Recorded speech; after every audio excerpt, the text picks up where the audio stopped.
हो तो माफ कर देना। तुम्हें पता है आज तुम्हारी माफी से कुछ नहीं होने वाला है। आज तुम जितने चाहो हाथ जोड़ लो, अब किताब बंद हो गई है, अब इसका रजिस्टर बंद किया जा चुका है। अब तेरी माफी से क्या होने वाला है, ये फिक्र तो मरने वाले को मरने से पहले होनी चाहिए थी। आज बेटा खड़े होकर कह रहा मेरे बाप ने किसी का दिल दुखाया हो तो मेरे बाप की तरफ से मैं माफी मांग रहा हूँ। खुदा के वास्ते तुम्हें पता के जरा बताओ तो सही, जब तेरे बाप ने पैसे वाला था, नेता था, उसने गरीब के चौक में थप्पड़ मारा था, उसकी इज्जत तो मिट्टी में मिल गई थी। आज उस थप्पड़ का जवाब तू क्या दे सकता है? उस थप्पड़ की कीमत क्या तेरे तो जुमले हो जाएंगे? तेरे बाप ने कल गरीब को अपनी सफ से उठा के कहा था कि तेरे बैठने की जगह लगी है। जब दावत में अमीर और गरीब जगह बैठ करके खा रहे थे, तेरे बाप ने गरीब की कलाई पकड़ के कहा था वो देख टाट बिछा हुआ के यहाँ कैसे आके बैठ गया। वो जो सिल्लत उठानी पड़ी थी गरीब को, क्या तेरे दो जुमले उस गरीब की इज्जत के सौदे की भरपाई कर सकते हैं? आज जो रस्मन तुम कह रहे हो मेरे बाप से जो गलती हो गई है माफ कर दिया जाए, अब कुछ नहीं होने वाला है। मशीयत का नकीब आवाज दे के कह रहा है नादान खैरत कर, खैरत कर। आज तेरी तौबा से कुछ नहीं होगा। इसको जीते जी गरीब से माफी मांगनी थी, इसको जीते जी गरीब को राजी करना था, जिस कमजोर को इसने सताया था उससे माफी मांगनी थी। अब माफी के दरवाजे बंद है, अब आ रहा है कब्र में, अब एक एक लम्हे का हिसाब लिया जाएगा, एक एक थप्पड़ का बदला लिया जाएगा। इसके सितम से जो गरीब रोया था एक एक आंसू का बदला लिया जाएगा। मालिक बता तो सकी कभी इसको जन्नत दी जाएगी? तब मशीयत का नकीब कहेगा इसको ताकत पे भरोसा था लेकिन गरीब को खुदा पे भरोसा था। गरीब आज का दिन सब्र कर रहा था कि कभी मैं भी कब्र जाऊंगा, अपने रब से इसकी शिकायत करूंगा। अब मैं गरीब के करीब हो गया हूँ, गरीब मेरे करीब हो गया है। अब तेरी माफी से नहीं बल्कि उस वक्त तक इसे जन्नत नहीं दूंगा जब तक एक आंसू का बदला नहीं दिला दूंगा। इसलिए खुदा के वास्ते कब्र पे खड़े होकर के माफी से कुछ नहीं होने वाला है। अगर भलाई चाहते हो जीते जी माफी मांग लो ताकि अल्लाह तुम्हारी कब्र को जन्नत की क्यारी बना दे। नारे तकबीर, नारे रिसालत, नारे वंशियत और से मुकद्दस हज़रत अल्लामा मुफ्ती हमाद साईं मुरादाबादी जिंदाबाद। वजह है सारे लोग करेंगे इंशाल्लाह जीते जी। एक बात में बहनें भी बैठी हुई हैं, थोड़ी सी सुन लें। मैयत का वक्त आता ना, मरने के बाद मरवे के कपड़े खसोट लेती हैं, हाय जी माफ कर जाओ। मरने के बाद उसके कपड़े फाड़ रही है, जो गलती हो गई माफ कर दो मेरी बहन मेरी बेटी, अब तो वो मर चुका है। अब जितना चीखना चाहे चीख ले, कुछ नहीं होने वाला है। काश ये माफी तूने उसकी जिंदगी में मांग ली होती। शोहर से मरने के बाद माफी औरतें पकड़ के लाती हैं, पैर चूम ले। जिसने जिंदगी में कभी शोहर के हाथ नहीं चूमे, मरने के बाद पैर चूम रही, दम निकलने के बाद कह रही है माफ कर दिया जाए। मेरी बहन बेटी सुन, तू कितनी शर्फ वाली है तू जाने या खुदा जाने, लेकिन कायनात में एक बहुत बड़ी शर्फ वाली जात को सैयदा कायनात खातून जन्नत फातिमा ज़हरा कहा जाता है। मेरी बेटियों अपनी जिंदगी को जरा देखें और खातून जन्नत की जिंदगी को देखें। खातून जन्नत की वो जात है जिसने शोहर से पूरी जिंदगी कभी ऐसा सवाल नहीं किया जिसको लेकर के शोहर परेशान हो जाता। जब सैयदा कायनात के विसाल का वक्त आया ना, तो कहती अली दो बातें सुन ले। हजरत अली ने कहा था क्या बात है? झोली फैला के कहा था अली आज फातिमा कुछ मांगना चाहती है। तब मौलाए कायनात ने कहा था खातून आज तक कुछ मांगा नहीं, मांग। झोली फैला के कहती हैं अली कोई गलती हो गई हो तो माफ कर दिया जाए। ये जुमले खातून के थे, जौजा के थे हजरत अली के, और आंसू हजरत अली के निकल आए। आप कहते हैं कैसी बात कर रही हो? जितने साल मेरे साथ गुजारे कभी शिकवा जबान पे नहीं आया, आज तक कोई दुख नहीं पहुंचा मुझे, किस चीज की माफी मांग रही हो? तो खातून जन्नत ने कहा अली हो सकता है कभी तुमने मुझे खाना बनाने का हुक्म दिया हो, मुझे बनाने में देर हो गई हो। कभी तुमने कपड़े उतार के धुलने को कहा और मुझे धुलने में देर हो गई हो। अली हो सकता है कोई काम का तुमने हुक्म दिया हो और मुझे करने में देर हो गई है, इसलिए अली आज मैं उसकी माफी चाहती हूँ। हजरत अली रो देते, कहते फातिमा तू माफी ना मांग, आज अली को माफ कर जा। कहा फातिमा आप मेरे शौहर है, मेरे सरताज है, मुझे शर्मिंदा ना करें। कहा क्यों? मुझे डर लग रहा है कहीं ऐसा ना हो मुस्तफा खड़े हो और खदीजतुल कुबरा भी हो और फातिमा तुम भी हो, कहीं ऐसा ना हो हुजूर मुझसे पकड़ के कहें मेरी बेटी फातिमा पूरी जिंदगी तेरे घर पेट भर के खाना ना खा सकी। अगर ये बात हुजूर ने कहती तो मैं क्या जवाब दूंगा? फातिमा तू बता, तू भी मुझसे राजी है कि नहीं? मैं अपनी बहनों बेटियों से कहना चाहूंगा, बहनों बेटियों जिंदगी 4 दिन की है, जवानी 30 साल की है, ये रंग बिरंगी जिंदगी के 30 साल है, इनको गुजरने में वक्त नहीं लगता है। इंतजाम अंजाम आखिर मौत है, ठिकाना आखिर कब्र है। मेरी बेटी ये 30 साल संभल के गुजार ले, सिर्फ 30 साल संभल के गुजार ले, और फिर शोहर के साथ साबिरा और शाकिरा होके कब्र में आ। तेरी कब्र पे अजान ना भी पड़ी जाएगी, अगर तू साबिरा बन के कब्र तक आएगी तो रोशनी का इंतजाम करके जन्नतुल बकी से खातून जन्नत फातिमा ज़हरा आ जाएगी। ये हर बेटी से मेरी गुजारिश है कि अपने शोहर का एहतराम करे। हर भाई से मेरी गुजारिश है जीते जी अपने भाइयों से माफी मांग लें, वरना ऐसा ना हो कि मौत आ जाए और हमें माफी मांगने का वक्त ना मिल सके। मैं अक्सर एक बात कहता हूं, उजाले अपनी यादों के हमारे साथ रहने दो, न जाने किस गली में जिंदगी की शाम हो जाए। अल्लाह हमें हुजूर की जिंदगी की वो रोशनी अता करे कि जिस रोशनी में हम अपनी जिंदगी को हुजूर की जिंदगी की रोशनी के मुताबिक गुजारने की कोशिश करेंगे। इंशाअल्लाह माफ करेंगे एक दूसरे को, इंशाअल्लाह अच्छी रखेंगे, इंशाअल्लाह। अगर रिस्क में तंगी आएगी, ब्याज लोगे नहीं, रिश्वत लोगे नहीं, हराम लोगे नहीं, अगर तंगी आ जाए मुसल्ला लेंगे, मस्जिद की तरफ जाएंगे इंशाअल्लाह। और जब दुनिया सोती होगी मुसल्ले बिछाएंगे और झोली फैला के कहेंगे या करीम या रज़ाक तेरी चौखट पे आ गए भर दे झोली। खुदा की कसम एक बार मांगोगे अल्लाह 7 पुश्तों के रिज़्क़ का इंतज़ाम। सुभान अल्लाह, बेशक फरमाया गया या अय्युहल्लज़ीना आमनु उदखुलू फिस्सिल्मि काफ़ा, ईमान वालों पूरे पूरे इस्लाम में दाखिल हो जाओ। अल्लाह हमारी नस्लों को मसलक के आला हज़रत की रोशनी में जिंदगी गुजारने की तौफीक अता फरमाए और हमें हमारे बुजुर्गों के फयूज़ व बरक़ात से माला माल फरमाए। हम अपने मज़ारों पर इसी तरह उर्स करें कि महफिलें इनकी हों, तज़किरे मदीने वाले मुस्तफ़ा के होने चाहिए। ऐसी ही खूबसूरत महफिलें सजाएं, और जो लोग भी ऐसी महफिलों में जाते हैं जहाँ पे तमाशे हों, ढोलक हों, वो रातें बर्बाद करके आते हैं, जिंदगी तबाह करके आते हैं। अल्लाह हमारे नौजवानों को अक्ल सलीम अता फरमाए और हमारे मज़ारों के सज्जादगान को इसी तरह की समझ और इसी तरह की सूझबूझ अता करे कि उनके मज़ारों पे दुनिया भी तमाशे नहीं, मदीने वाले के जिक्र की महफिलें सजती रहे। बस जो हुए अगलात उनको माफ फरमाए रब्बे कायनात। जिंदगी ने दिया साथ, फिर होगी मुलाकात, चमन रहा फूल खिलेंगे, जिंदगी रही फिर मिलेंगे, मुसाफिर हम भी मुसाफिर हो तुम भी। किसी सजदे ताज़ीमी को उसने जायज कर दिया था, जबकि दीन में सजदे ताज़ीमी हराम है। ठीक है जी, इस उम्मत में सजदे ताज़ीमी बोले हराम है। आज जो पीर सजदे करवाते हैं ये खुल्लम खुल्ला हराम कर रहे हैं, और अगर इबादत का नजरिया हो तो फिर कुफ्र है। तो उसने सजदे ताज़ीमी की इजाजत दे रखी थी। मुजद्दिद अल-फ़िसानी ने कहा नहीं हो सकता है, हम सजदा सिर्फ अल्लाह को करते हैं, बेशक बाकी किसी को सजदा नहीं करते। उसने कहा यार इसका एक बार सर झुक जाए, थोड़ा ही झुकवा दो, फिर कौम के लिए दलील बन जाएगा कि मुजद्दिद अल-फ़िसानी ने सजदा कर लिया। मैं बताऊं एक तरकीब, कहा उसने कहा चौखट छोटी कर दो। जब आएंगे ना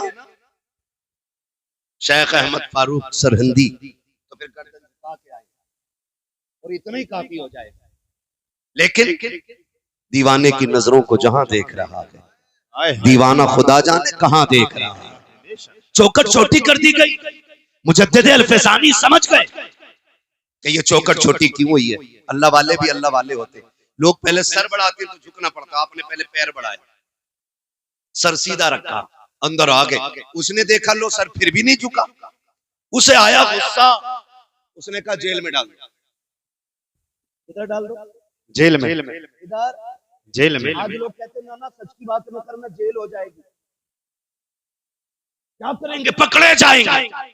मुजद्दिद अल-फ़िसानी ने कहा मंजूर है, जेल में डाला गया, लेकिन अल्लाह वाला जहां बैठ जाता है, वो कहा था ना किसी ने, अली वाले जहां बैठे वही जन्नत सजा बैठे। जेल के अंदर गए, जाकर के आपने वहां दीन की तबलीग शुरू की है, तो कैदियों से लेकर के सिपाहियों तक, सिपाहियों से लेकर जेलर तक सारे आपके मुरीदी के हल्के में आ जाते हैं, सारे आपके पीछे दस्तबस्ता खड़े हो जाते हैं।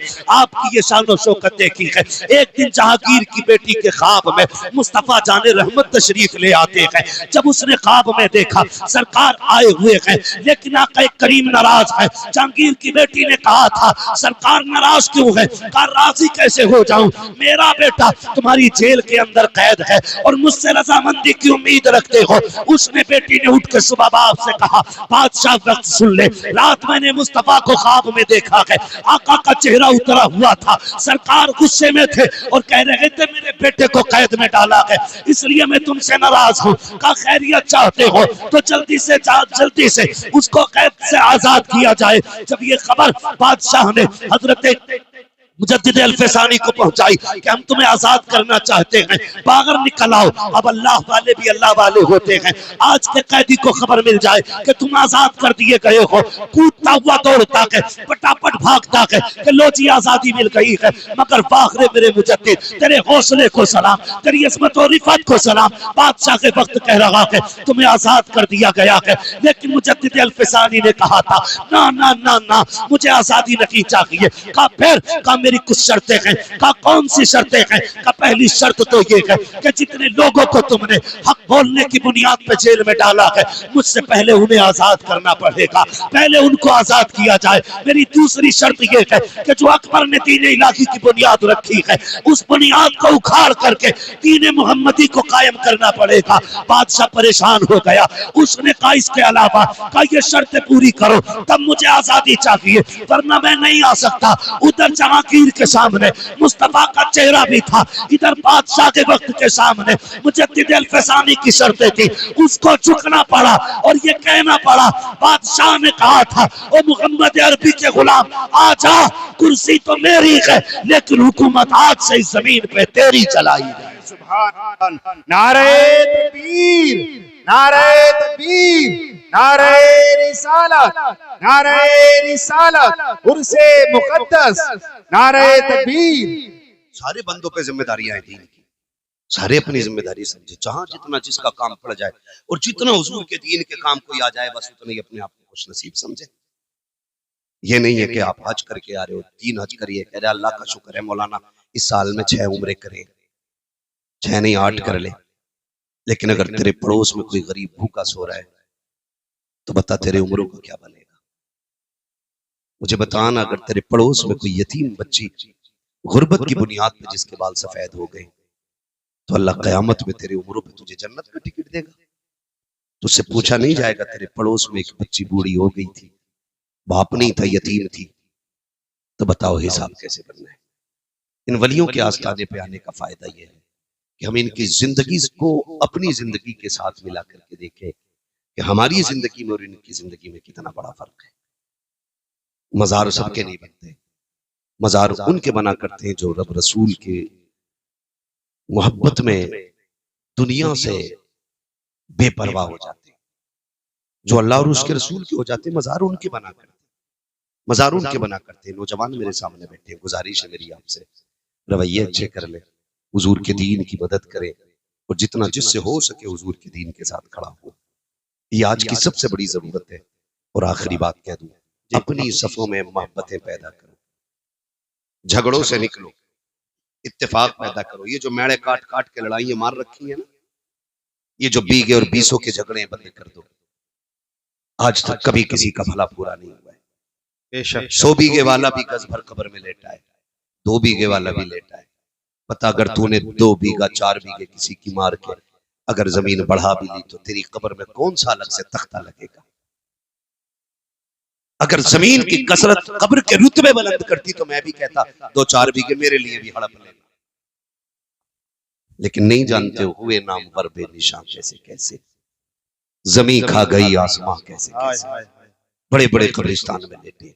अगर ये नशा ना उतरता हो ना दौलत का तो कभी कब्रें जाके देखो टूटी पड़ी है। फाथा तो बड़ी बात है, कोई मिट्टी डालने तक नहीं आ रहा है। कई कब्रों के तख्ते दिख रहे और कई कब्रों में हड्डियां नजर आती है। कभी कब्रिस्तान जाओ, क्या वो हमारी तरह नहीं थे? क्या उनके जमीन पे घर नहीं थे? क्या वो जायदादों के वारिस नहीं थे? क्या उनके पास जमीन और पैसे नहीं थे? सब था, लेकिन कब तक? जब तक सांस नहीं रुकी है। जिस दिन सांसों की माला टूटी और सांसें मोती बन के हवा में बिखर गई ना, समझ लेना फिर उसके बाद कुछ नहीं रह जाएगा। खाली हाथ आए थे, खाली हाथ जाएंगे खाली हाथ जाएंगे जाना है। तो फिर नियत ये करो दौलत भले कम हो लेकिन नेकी ज्यादा होनी चाहिए। करेंगे इंशाल्लाह। दौलत भले कम हो लेकिन नेकी ज्यादा रखिएगा। और अपनी कोशिश ये करें कि मुआशरे को बेहतर करें, बहन बेटियों को पर्दा सिखाएं, मुस्तफा की शरीयत की पाबंदी सिखाएं। फरमाया गया या अय्युहल्लज़ीना आमनु दुखुलू फिस्सिल्मी काफ़ा, ऐ ईमान वालों पूरे पूरे इस्लाम में दाखिल हो जाओ। हमारा जाहिर और बातिन इस्लाम जैसा होना चाहिए, मोहम्मद अरबी के जैसा होना चाहिए। तुम नहीं जानते हो, कुरान कहता है लतुसअलुन्ना यौमा इज़िन अनिन नईम, क़यामत के दिन एक नेकी के बारे में पूछा जाएगा। चल मैंने तुझे गाड़ी दी थी, बता इसका काम दीन में कितना लगाया तूने। मैंने तुझे साइकिल दी थी, इससे दीन का कितना काम किया तूने। मैंने तुझे बंगला दिया था, मैंने तुझे इमारतें दी थी, मैंने तुझे करोड़पति बनाया था, बता क्या किया तूने दीन के लिए। फिर हिसाब लगाना है, कितना पैसा तमाशे पे लगा के आए, कितना पैसा ढोल धमाकों पे लगा के आए, कितना पैसा रब के कुरान के लिए लगाया गया, कितना पैसा दीन के लिए लगाया गया। एक एक रत्ती रत्ती का हिसाब होना है सारे। फिर तैयारी करें अपनी अपनी, और इन बुजुर्गों से चूंकि हमारे पुराने रिश्ते रहे हैं, इसलिए कि अल्लाह ने वली अहले सुन्नत में पैदा किए हैं और अहले सुन्नत ही के अंदर अल्लाह ने अल्लाह वाले अता किए। ये याद रखिएगा, इनसे हमें जुड़े रहना है और जुड़ने के साथ साथ इनकी जिंदगी पे फोकस करना है कि ये वली कैसे बने। क्या बेटे की शादी पे डीजे बजवाया था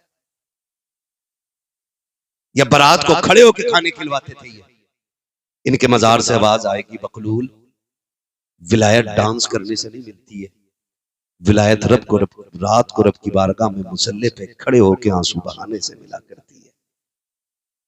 दिन में रोजे रखने से विलायत मिलती है, कुरान पढ़ने से विलायत मिलती है। ये सारी चीजें वो तब अल्लाह वली बनाया करता है। तो इसलिए मेरी गुजारिश है, बुजुर्गों की जिंदगी को अपनाओ, कुरान के करीब हो जाओ, मस्जिदों के करीब हो जाओ, मुसल्ले बिछाने के आदी हो जाओ, रब को रो के दिखाने के आदी हो जाओ। वक्त कट गया है, मौतें हो रही, अब तो होलसेल में हो रही। पहले इक्का दुक्का होती थी, अब थोक में हो रही है। पूरी पूरी गाड़ी साफ हो जा रही है। हाँ, बारात से लौट के आ रही थी गाड़ी, 9 मरे उसके। क्या है ये? क्या है? किसी बुजुर्ग से कहा था नसीहत फरमा दे, उन्होंने कहा था चल तुझे क्या नसीहत करे। कहा कभी जनाजे देखे? कहा हाँ। कहा जिसे जनाजों से नसीहत हासिल नहीं हो सकी उसे तकरीरों से क्या नसीहत मिल सकती है। जनाजे देखकर नसीहत हासिल करे। एक दिन हमें भी आना है, कह रहा जल्दी लेके चलो, मर गए फला साहब, जल्दी लेके चलो। इसे तू नहीं लेके जा रहा, ये तुझे लेके जा रहा है कब्रिस्तान। इसे तुम नहीं लेके जा रहे हो, ये तुम्हें लेके जा रहा है। और ये तुम्हें दिखा रहा है, देखो आज मैं आया हूं, कल तुम्हें यहां के लेटना है। एक बल्ब कमरे का फ्यूज हो जाए तो जब तक लाइट का इंतजाम नहीं कर लेता घुसता नहीं कमरे के अंदर। वो कब्र वो ठिकाना जहां कोई कुमकुमा भी नहीं है, एक चिराग भी नहीं है। फिर अंधेरा होगा ना। डर क्यों रे, बोलो ना, अंधेरे का घर है ना, फिर चिराग नहीं जलाया हमने। तैयारी की कोई? क्या तैयारी की? जो होगा देखा जाएगा। मौलवियों की बातें ऐसी रहती हैं, मस्जिद से निकल के कह रहा सब ठीक है लेकिन इमाम साहब का पैर हिल गया था, इमाम साहब की किरात सही नहीं है, मजा नहीं आ रहा, मजा। ये मस्जिद से निकल के कह रहा, जिसे बिस्मिल्लाह याद नहीं वो इमाम की किरात को गलत कह रहा। हाँ, और मालूम है ये क्या क्यों रहा है? मजा नहीं आ रहा। इसके बेटे की बात में इमाम साहब लेट हो गए, इसलिए झगड़ा निकाल के कह रहा है नहीं नहीं इमाम साहब की किरात अच्छी नहीं है। अगर इससे पकड़ के पूछ लो ना दुआए कुनूत सुना, तो कह रहा पता नहीं जी दुआए कुनूत होती क्या है। अगर इससे पूछो ना उम्मत किसकी है, तो कह रहा भूरों के मोहल्ले में रह रहा हूँ, इसे उम्मत तक की तमीज नहीं है। उलमा पे उंगलियां उठाने वालों, हाथ जोड़ के तुमसे कहता हूँ खुदारा अपने उलमा का एहतराम करना, अपने इम्मा के खिलाफ मत जाना। जो कौम अपने रहनुमा के खिलाफ जाया करती है उसकी दुनिया भी बर्बाद कर दी जाती है, आखिरत भी बर्बाद कर दी जाती है। कह रहा तैयारी पूरी है, जो होगा देखा जाएगा। खबर के सवाल जानते हो कितने सवाल होने? कितने? इनकी उंगली देख के ना बताओ, हो सकता है मैं इनके इशारे से इत्तेफाक न रखता हूं। कितने सवालों ने? 3 होने। तैयारी तो फिर पक्की हो गई होगी। हाँ, बहुत अच्छे। कह रहा मौलाना हम यहाँ उर्दू बोलते हैं, कब्र में अरबी कैसे बोलेंगे? मैंने कहा यहीं सीख ले मेरे भाई, अल्लाह की तौफीक से अल्लाह जब आसानी फरमाएगा तो सब समझने लग जाएंगे, सब समझने। मगर बहरहाल तैयारी भी करनी है, तैयारी भी करनी है। इंतकाल होते हैं, मैयत होती है तो लड़का खड़े होकर कह रहा है हमारे अब्बा पे किसी का कर्जा हो तो माफ कर दियो। और लड़के को भी बता 3 बीघे हमारे अब्बा मेरी बेईमानी की जोत रहे। हाँ भगवत बताओ था लड़के को अब्बा बेईमानी की जोत रहे, और कह के गए थे इससे कागज दबा के रखना। और रस्मन कह रहा अब्बा ने किसी का लिया हो तो दे दियो, माफ कर दियो। पहले कह भाई मेरे अब्बा पे 3 बीघे बेईमानी की थी, वो ले लो नहीं चल के। उससे कहते तो कह रहा वो तो अब्बा ने तो बेईमानी करी थी, साहब अब्बा देंगे मैं क्यों दूं? ये कंडीशन हमारे बाप से मोहब्बत की है हमारे। खबर पे खड़े हो कह रहा किसी का हक मारा हो तो माफ कर देना। तुम्हें पता है आज तुम्हारी माफी से कुछ नहीं होने वाला है। आज तुम जितने चाहो हाथ जोड़ लो, अब किताब बंद हो गई है, अब इसका रजिस्टर बंद किया जा चुका है। अब तेरी माफी से क्या होने वाला है, ये फिक्र तो मरने वाले को मरने से पहले होनी चाहिए थी। आज बेटा खड़े होकर कह रहा मेरे बाप ने किसी का दिल दुखाया हो तो मेरे बाप की तरफ से मैं माफी मांग रहा हूँ। खुदा के वास्ते तुम्हें पता है, जरा बताओ तो सही, जब तेरे बाप ने पैसे वाला था, नेता था, उसने गरीब के चौक में थप्पड़ मारा था, उसकी इज्जत तो मिट्टी में मिल गई थी। आज उस थप्पड़ का जवाब तू क्या दे सकता है? उस थप्पड़ की कीमत क्या तेरे तो जुमले हो जाएंगे? तेरे बाप ने कल गरीब को अपनी सफ से उठा के कहा था ये तेरे बैठने की जगह नहीं है। जब दावत में अमीर और गरीब जगह बैठ करके खा रहे थे, तेरे बाप ने गरीब की कलाई पकड़ के कहा था वो देख टाट बिछा हुआ के यहाँ कैसे आके बैठ गया। वो जो सिल्लत उठानी पड़ी थी गरीब को, क्या तेरे दो जुमले उस गरीब की इज्जत के सौदे की भरपाई कर सकते हैं? आज जो रस्मन तुम कह रहे हो मेरे बाप से जो गलती हो गई है माफ कर दिया जाए, अब कुछ नहीं होने वाला है। मशीयत का नकीब आवाज दे के कह रहा है नादान खैरत कर, खैरत कर, आज तेरी तौबा से कुछ नहीं होगा। इसको जीते जी गरीब से माफी मांगनी थी, इसको जीते जी गरीब को राजी करना था, जिस कमजोर को इसने सताया था उससे माफी मांगनी थी। अब माफी के दरवाजे बंद है, अब आ रहा है कब्र में, अब एक एक लम्हे का हिसाब लिया जाएगा, एक एक थप्पड़ का बदला लिया जाएगा। इसके सितम से जो गरीब रोया था एक एक आंसू का बदला लिया जाएगा। मालिक बता तो सकी कब इसको जन्नत दी जाएगी? तब मशीयत का नकीब कहेगा इसको ताकत पे भरोसा था लेकिन गरीब को खुदा पे भरोसा था। गरीब आज का दिन सब्र कर रहा था कि कभी मैं भी कब्र जाऊंगा, अपने रब से इसकी शिकायत करूंगा। अब मैं गरीब के करीब हो गया हूँ, गरीब मेरे करीब हो गया है। अब तेरी माफी से नहीं बल्कि उस वक्त तक इसे जन्नत नहीं दूंगा जब तक एक एक आंसू का बदला नहीं दिला दूंगा। इसलिए खुदा के वास्ते कब्र पे खड़े होकर के माफी से कुछ नहीं होने वाला है। अगर भलाई चाहते हो जीते जी माफी मांग लो ताकि अल्लाह तुम्हारी कब्र को जन्नत की क्यारी बना दे। नारे तकबीर, नारे रिसालत, नारे वंशियत, उर्से मुकद्दस, हज़रत अल्लामा मुफ्ती हमाद साहिब मुरादाबादी जिंदाबाद। वजह है सारे लोग करेंगे इंशाल्लाह जीते जी। एक बात में हम बहनें भी बैठी हुई हैं, थोड़ी सी सुन लें। मैयत का वक्त आता ना, मरने के बाद मरवे के कपड़े खसोट लेती है, हाय जी माफ कर जाओ। मरने के बाद उसके कपड़े फाड़ रही, जो गलती हो गई माफ कर दो मेरी बहन मेरी बेटी, अब तो वो मर चुका है, अब जितना चीखना चाहे चीख ले, कुछ नहीं होने वाला है। काश ये माफी तूने उसकी जिंदगी में मांग ली होती।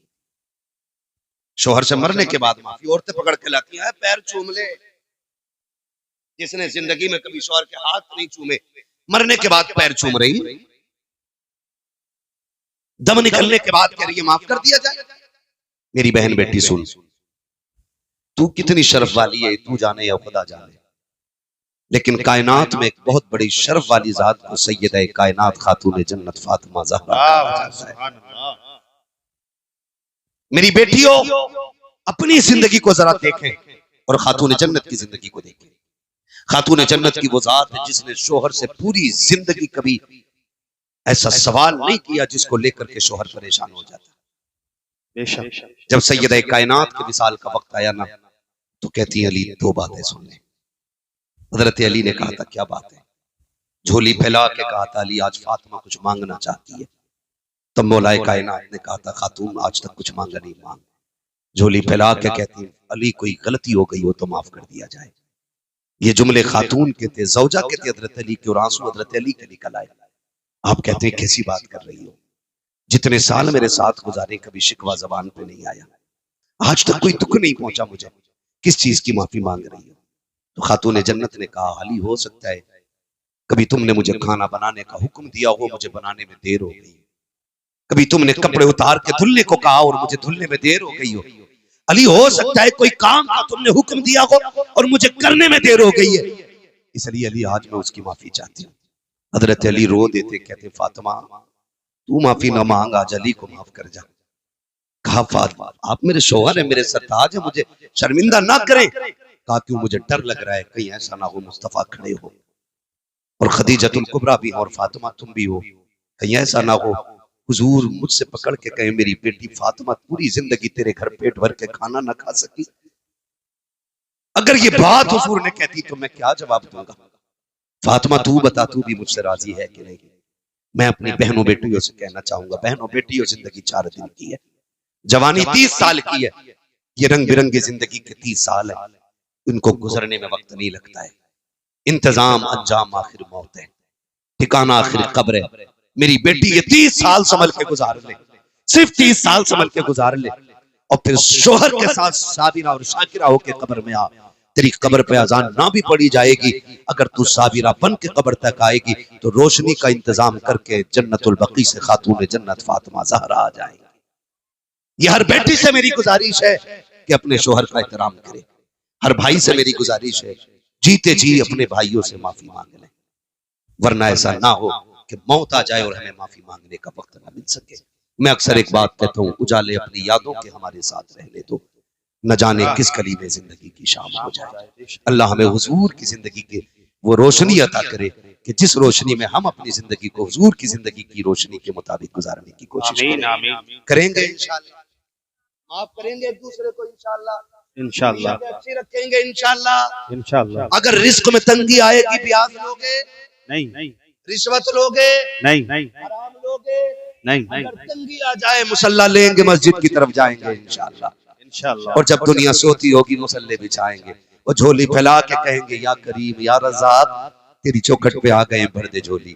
खुदा की कसम एक बार मांगोगे अल्लाह 7 पुश्तों के रिस्क का इंतजाम। सुभान अल्लाह, बेशक फरमाया गया या अय्युहल्लज़ीना आमनु दुखुलू फिस्सिल्मि काफ़ा, ईमान वालों पूरे पूरे इस्लाम में दाखिल हो जाओ। अल्लाह हमारी नस्लों को मसलक के आला हज़रत की रोशनी में जिंदगी गुजारने की तौफीक अता फरमाए और हमें हमारे बुजुर्गों के फयूज़ व बरक़ात से माला माल फरमाए। हम अपने मज़ारों पर इसी तरह उर्स करें कि महफिलें इनकी हों